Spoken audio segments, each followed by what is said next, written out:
এই যে পূজা বিহু তেনেকুৱা ধৰণৰ পৰ্ববিলাক আহে তেতিয়া মানুহে কাপোৰ কিনাৰ কাৰণে বৰ ইচ্ছা কৰে মানে বজাৰ কৰিবলৈ যায় পূজা আহিল বজাৰ কৰিবলৈ যায় বিহু আহিল কিন্তু এনেকুৱা এটা সময়ত মোৰ কিয় জানো কোনো ধৰণৰ কাপোৰ কিনিবলৈ ইচ্ছা নাযায় আচলতে এটা সৰু ঘটনা আছে মোৰ সৰু কালত আৰু সেই কথাটোকে আজি আপোনালোকক ক'ব বিচাৰিছো মই সৰু হৈ থাকোতে দুৰ্গা পূজাৰ সময়ত এযোৰ বৰ ধুনীয়া কাপোৰ পিন্ধি পূজা চাবলৈ গৈছিলোঁ আচলতে কিয় বেছি ধুনীয়া কাপোৰ পিন্ধি পূজা চাবলৈ যোৱা বুলি ক'লো যে অইন কেইবাৰ মোক যিমানবোৰ কাপোৰ ঘৰৰ পৰা দিছিল কিন্তু সেইবাৰ কিয় জানো বহুত বেছি ধুনীয়া আছিল আৰু সেইকাৰণে মোৰ মনত আছে কিন্তু পূজা চাই থাকোতে হঠাৎ এটা দৃশ্যই মোক অবাক কৰি পেলালে আৰু সেই দৃশ্যটো আছিল যে যিমানবিলাক মোৰ বয়সৰ সৰু ল'ৰা ছোৱালী তাত পূজা চাই আছিল তাৰ মাজত এজন ল'ৰাক মই হঠাৎ দেখিলো আৰু দেখি মোৰ এনেকুৱা লাগিল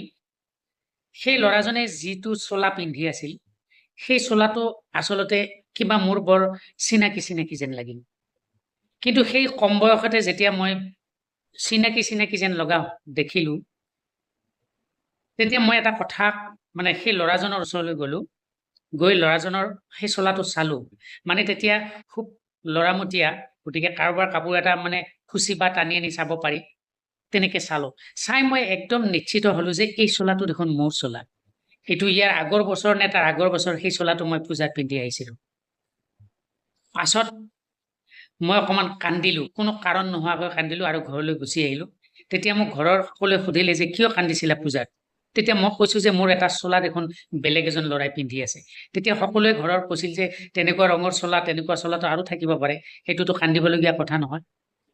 কিন্তু এই ঘটনাটো পাছৰ বয়সত মই গম পালো মোক আয়ে কৈছিল সেই যে ল'ৰাটোৱে চোলাটো পিন্ধি গৈছিল আচলতে সেইটো মোৰ চোলা আছিল মানে আমাৰ ঘৰত কাম কৰা এজন মানুহ তেওঁ হাজিৰা কৰিছিল তেওঁ আচলতে চোলা সুধিছিল যে তেওঁৰ ল'ৰাটোক দিবৰ কাৰণে পইচা তেনেকৈ নাছিল তেতিয়া মায়ে সেই চোলাটো দি দিছিল আৰু সেই চোলাটো যেতিয়া পিন্ধা বুলি মই গম পালো পিছৰ বয়সত মোৰ মনটো বহুত বেয়া লাগিল আৰু ঠিক তেতিয়াৰ পৰাই কিয় জানো পূজা বা বিহু বা তেনেকুৱা কিবা পৰ্ব হলে মই এটা চোলা কিনিবলৈ ইচ্ছা নাযায় আৰু হঠাৎ সেই দৃশ্যটো মোৰ মনত পৰে মানে মানুহৰ জীৱনত তেনেকুৱা ঘটনা ঘটে যে হয়তো কিছুমান ঘটনাই আপোনাক বিশেষভাৱে ৰেখাপাত কৰে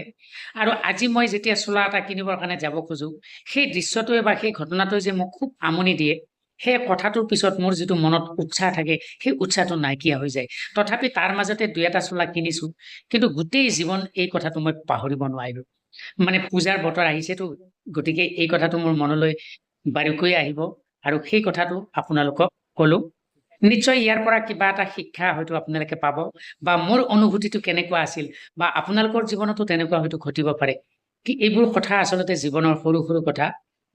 ভাবিলে কেতিয়াবা উত্তৰো বিচাৰি পোৱা নাযায় এনেকৈয়ে আমি জীৱনত চলি থাকো